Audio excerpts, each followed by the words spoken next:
Ghana de Shimaima, Yamamunia channel pay Sompa 106.5 FM Akrana, a Branson say ye de Jumedia, your friend Ghana today, ye de Ebesumo, na ye de Sumudia nature say, on my Ghana and some more adia him, adia din Checheno, and ye de Ebramo, Sompa 106.5 FM Akra, the Bokrata Adwoa, Abedja Somo Boso, Yebebo, and watching so, Yebesan so Ashe, na ye de. Stories Adwoa I Ghana hoa na watch mu edit into my trending stories ni na ye de beka mo na endpoint homeopathy clinic Dr. Duboatin Kronoma Bohia wo Kumase na Enkran Shell signboard Sprinters kwa no so waka ho bi ene de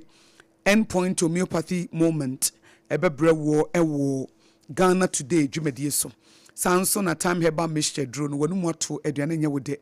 wonam tutu a and also so a time here by Mr. Edrone Beboa. Casa natural minua water non so a abujunsu. And also when you be a natures and yama de baby da and eda. And also ye come up. And your besan so akai will be him say Hajia special local food, Eduane Papa fee. 21st clinic of yes, Siatica expert and also eka home. Omunina eboa ama. Yet de Ghana today to media if Sompa 106.5 FM Accra no na ye de amamu eti yama munyina akwaba kama yeah eti menkona mema mia meba me adult child just pejini pa ne menya ne adult children me mo munyina akwaba eti Apam Dadaa Adwoa be boma kwabo na Apam Dadaa wani agisa Adwoa is glittering.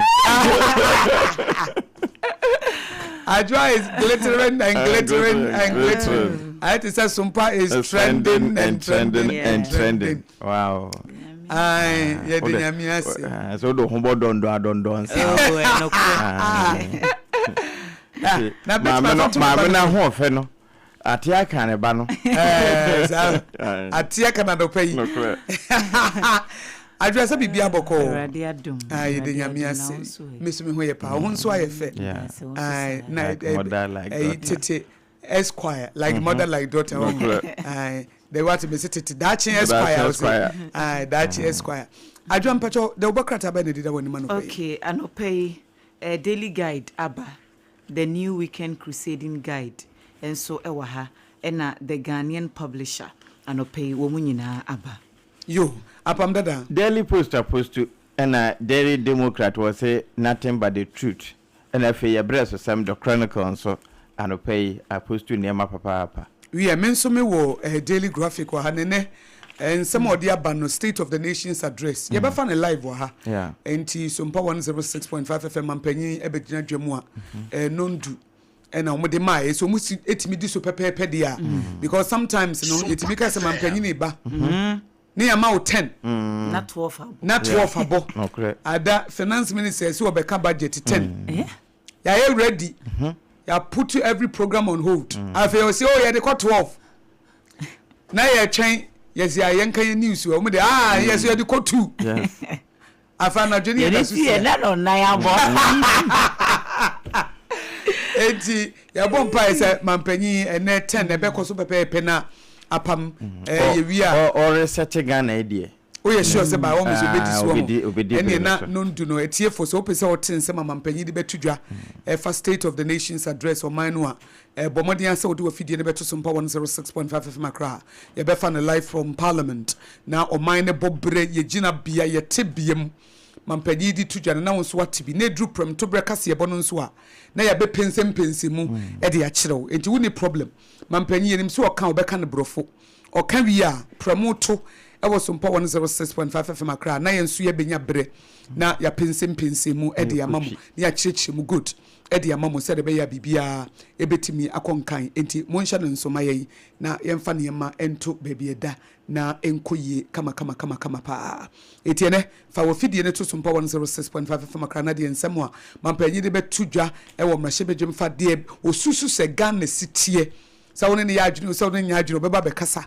na pramu to nso a ne o kan ye no na ye nya bre na Sompa kasebo ya chiechi ni nyina mu ede amamo for God and country for nso tenasia omo so be pensem mu na womo ede ho nkomo eti se wo hye daily graphic double krata na ne wo de ato ha sei na more doctors accept postings to deprived regions and also your honorable Kwabena Minta Akando Minister of Health and say health issues ready na watch mwadi him ede ade ncheche ankasa eti adwa so moe na efa de ekuta wo no ehyanse wi na Apam Dadaa de bia to so okay abusuafo yedamwase yede de obonkrata no empensempensemu etwaso ede amamu daily guide ena edahanum say anopay na wo share the biggest story ewo front page or say pirates attack Senya Breku fishermen yenka bi nhemu nura na yenya no entiese Senya Breku empotem honum ewo mfimfim mantem dodo no adwuma a wo moye no eye posu adwuma afarefo no na woma sori anope ko mo adwuma so se de daadaa wo mo ye no no wo mo ho ye adwuma na ye se enkrofo bi te black boat bi mu aba bedru empona no wo mo ba ya mo si from obi anfa ne omamra chese ba bia wo mo firi a wo mo ba ye ne de ye nheda ennim sa pirate fo no enti ye tiremu se wo mo ka afarefo no nyina esiye eje wo mo ho niema nyina wo mo anasika wo mo ho ye je womo ane japade ahuduo bi yeje yese outboard motors ya womo de eye adwuma ekura emu beye nso de womo sesa ni nyina ekoye enti na ama afarefo no womo stranded ewo pona no na MC ya wo empotem ho we kura de DC ewutu Senya West Kalala Nyameche Egan onuonyamfo wono na de tu dwase no krese bibisa esinemum wa hyebo se ebusua ya womo de hye ne sankrofo we nyina no womo nka womo koma ento womo yem na assembly no wombe boa womo na womo ahwese niema yaje efi womo che womo ebia womo anu aduane kora no ebeye den no assembly ne behwe no waye ntotoye se de ebeye bibia betimi akonkan mrahye bedwani a wo mpotem honom so onunyanfo Gizela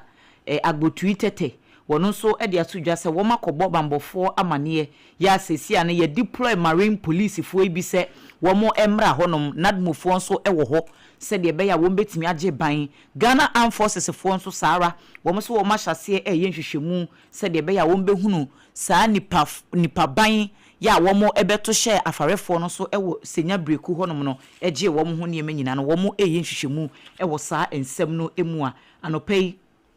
enonso yade se daily guide ede aba arahosem bi esi ewo UK mino emu na Ghana ni abrantie bi a wadi mfihia no edun wotwe 18 years wo hwe emfonyi ya eda ha ya young handsome guy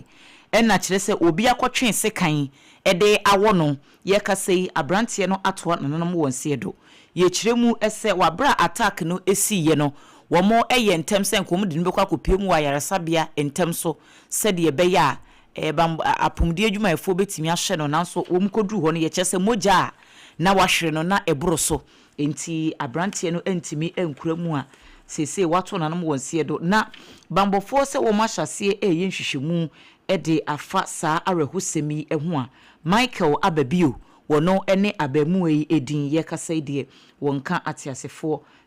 asase ho biom na Akosua ka tu ane wode baaye no wo se climate change matter. Papa, I can't sleep. It's too hot. Na chese wochira na nsemu wo hwe se de ewie musifate no wo hwe ba no. Chese wo dem mu kra na edem mu hye no aye problem. Se nye bi air condition bi na awo ene betimi a chele dem ho amano aye kamade anso pie ba bonti a enframo no de nyunyu tichu pani enwumre mu ho side na abobe 5 air kono ura dem mu ajayi na osisesi a na ewie mu sachire no kra won hye da hunu ewi ase ye boni adoso ama ese nsuo tokura na ewi ebo ese ewi abo na nsuo to bibia asesa enti ene Akosua ka tu ha na no hwe nsuo bi mu na ye pa ansuo yi ewi anto enti ehonsem so ewa hanom sei ye kwakratafo etoso ensia anesefo ne midwives e wo mayi emu wo mu gye se salary arrears no wo mu gye o ayira wo mu hu ba bi e wo Coalition of Unpaid Nurses and Midwives Ghana womo ne de ofra kwama ban se womo ehia kuntabuo womo hia se womo salary arrears aboabo ano a beye bosom de ho asetremu ayeden ebu okura ye tunu enti wo nurse ni ye komode no wo kwa ya asabia no wo kwa kwa ye adwuma enije be na wom wo yare na wo kwa ma na hwe no ne bu afukura dada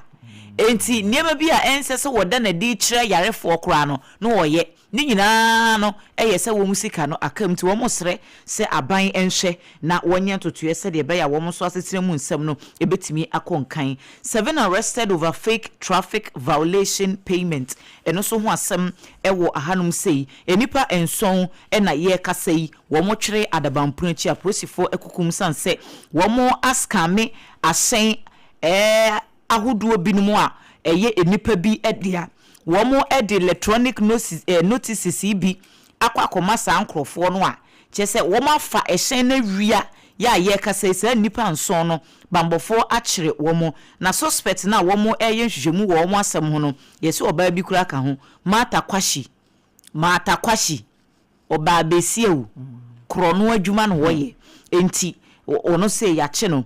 Peter Ofori Makasi ono so ya che no Alfred Kofi Totime Prosper Otumfo Prosper Otumfo ya che no Robert Akpelehe ena Christian Akpelehe mehwe a wo mu ye nuafo wo mu nyina egu bambofo akachia yeye wo masemu enhwehwemu DCOP Grace Ansa Akrofi Director General Public Affairs Directorate wo hwe Ghana Police Services so wono enede amaniboi ababetu edwa Daily Guide fo nso edibi aba yefa bi ede amamu Oti police uncover suspected cannabis in impounded truck. Enano ye kan ho asem ewo ye kase boyi emu na sesi ade nrobone no emi se oti region ho no wo mo ya agedin bone enti police commander wo ho a wonye careful wonyina yiye na ne mrantie no o say asase ne ye ho no ye wo ho asase no ye se won say I think say we ye mememi madwene sa area ho no nanka eniwa bi sa nta nkoso enti se police checkpoint no enta no so enti wo mo fo se wo betimi dia famu a but se sia de police for no wo masesa wo strategies e free se even kura wo free rara na aba besia konkran a checkpoint a wo be gina ansa na wetwem aba bedru ho no edoso pa e sia de ba bia wo mo wo ho ba bia na no se ba sa metimu ana meba ye ho ana feka police fo e stop ye wo kwan mu se na won so manya tip off bi se nkrofo bi e de enrobani bi esen okay me say madam beye 1 hour 9 anaju me fa night bus be 1 hour ni ejina peve research ai wo mu yiye nyina si fom yi boot nyema nyina tu yes ma me bia me se wadwadwadwadi ni bia woton nam wasese ne kenten enam ma beye de me say ye nam ni nyagu because no more suspect say go for drugs yes and then so mo de ba bia odi be hye no asia chirichiri na wonim say ampampa mo che boys no emrantie mienu na was aka no mo te back seat na back seat no kana na wuti na me ka kire o no mo te back seat o mo tim na bag na yes wo mkita me say ye hwehwe bag na e wo ka nim no ye hwehwe bag ne hwehwe na ye hu etien wo mko hu se ehye service with integrity me na me ka kire o ene ye yi boys ni mienu si ye ene ye pack ne man bag ne etu baaye wow yeah eti wo munya ta tip off no senkrofo no eti we sa track ya wo mu chi ye eye bottle water ibi bottle water normal bottle water ene ya pack track ma se na ye di nroboni na gu akire ne ye de bottle water na akata so eti yo bia ka se ensuo ka criminal activities cannabis that bia wo mo sisa mo strategy wo mo so ko hu school wo be ka se ensuo ka wo mo yi wo mo kokro no bo hu school wo mo yi ni nyina agu ye no wo mo hu se cannabis na ya hye no box eyi ne edi kotokuo afa ho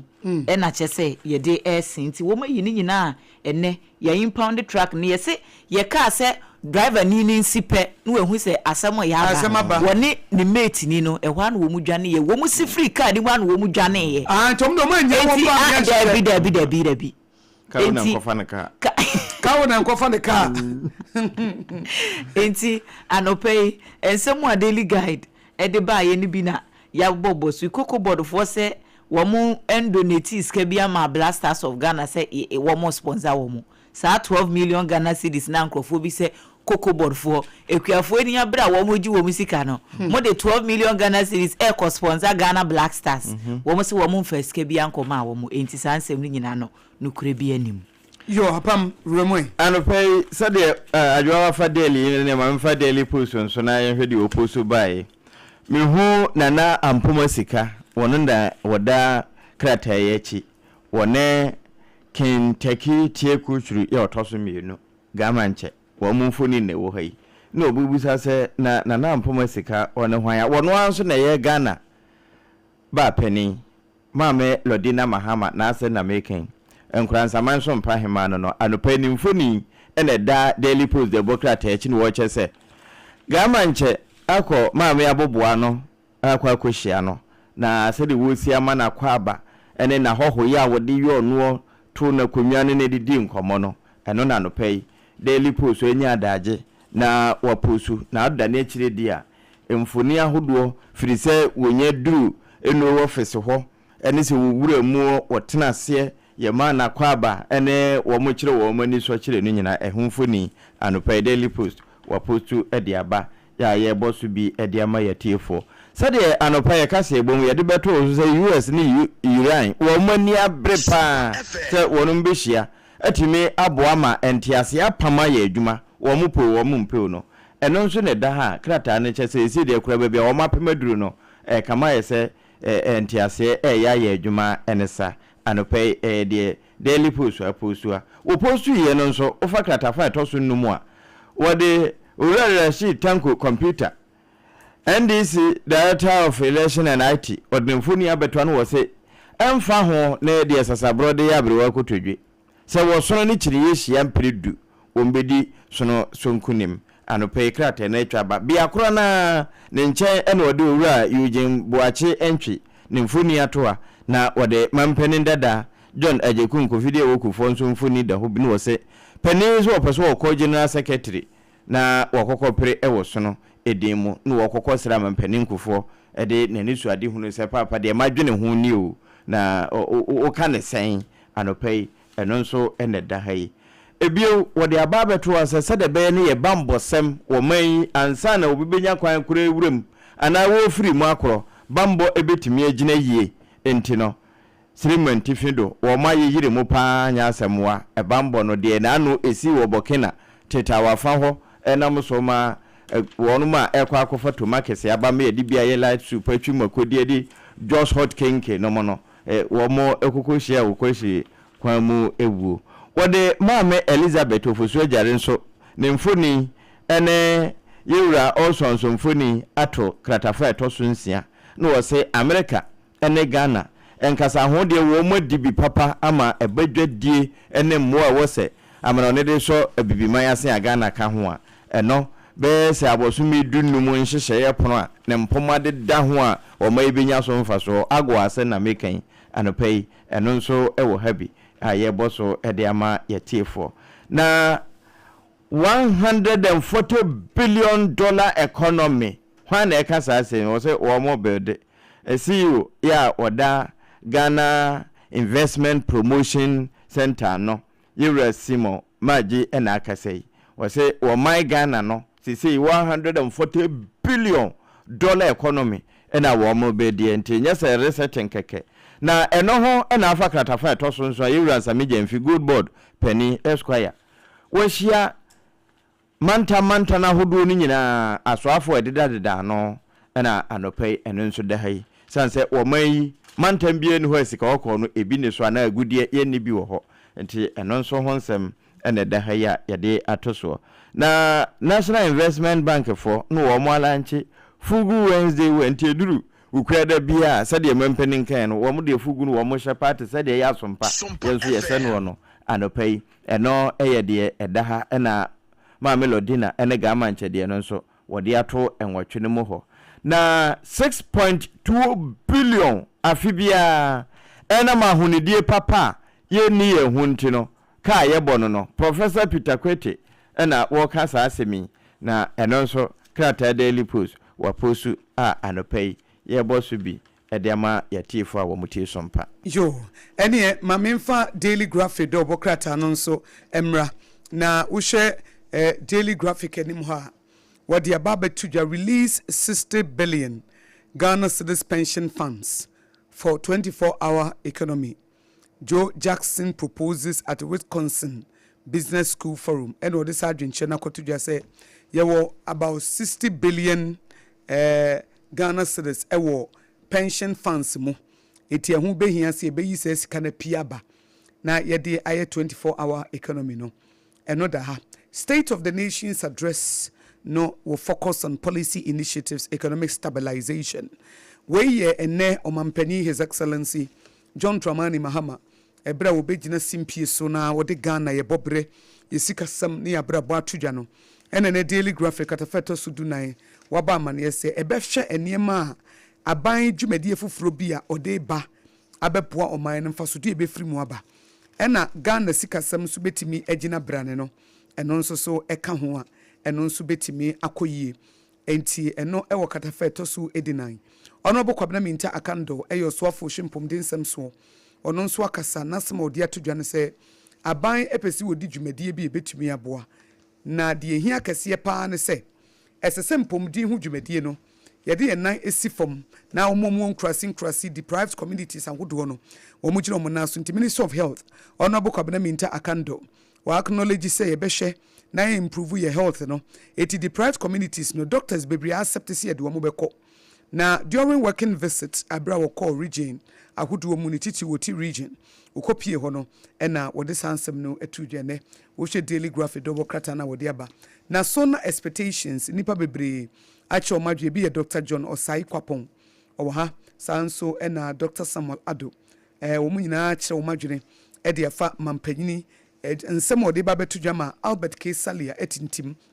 edi abana wo mu hwe ni mu sense mampanyi de betudwa no de ye friend stability ebebem growth ebeba governance ebeba economic gains ebeba democracy ebeba de aban no ya betimi aboama oman no akonkan no eno ka ho na wo hwe assembly Daily Graphic de abakata feto so dunso no a mampanyi court bi a wo kotu ye na apam meka no achichi mu de abatwi ewo Daily Graphic eya no mu the quote of the day ba ewo page 17 okay or say this one was said by His Excellency John Dramani Mahama. Or say, my dear compatriots, as satisfying as our achievements of 2025 are, they are but the foundation.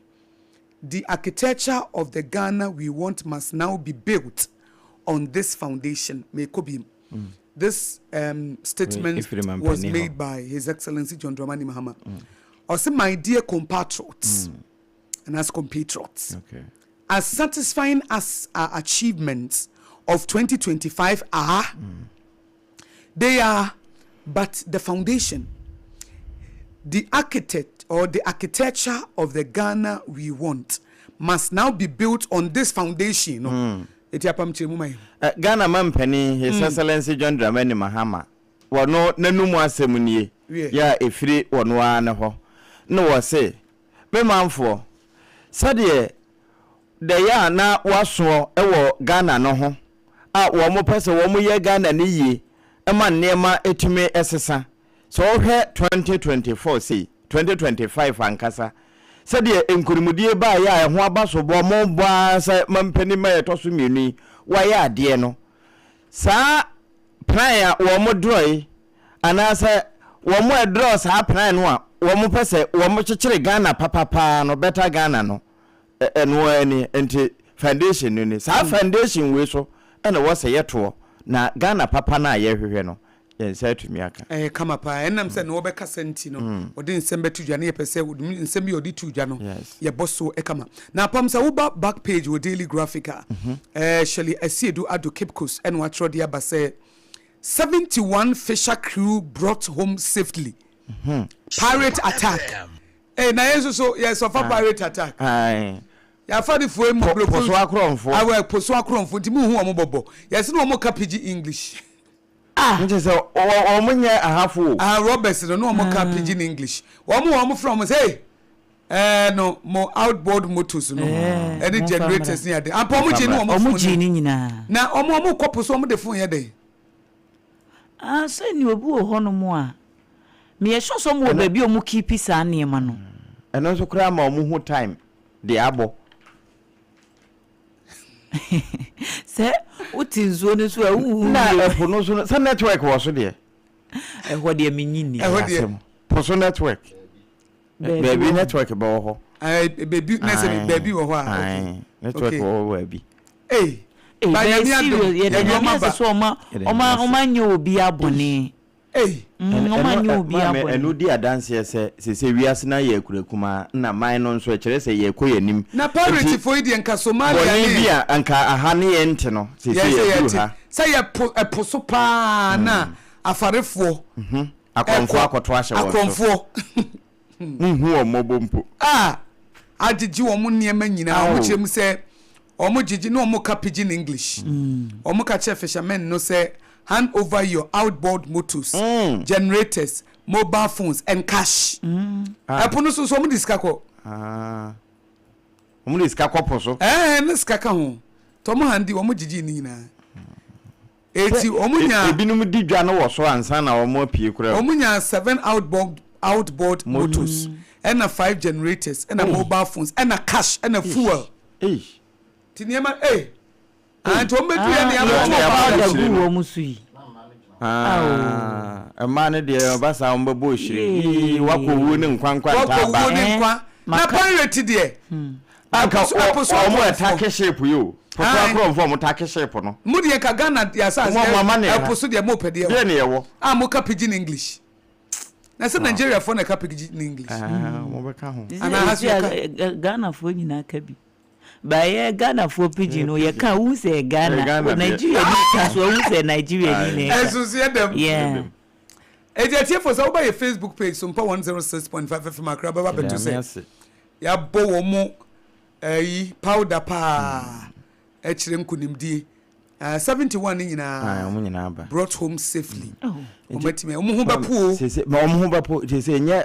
from bambo nko na wo se me ye ni ko hu epono so nso yeah Marie no me ni nko so pa mo mani nko hu pa yesu su ye wo asrafo mo shwo poso a omo ye omo adwuma yi kama pa anti mi giri se we na aba no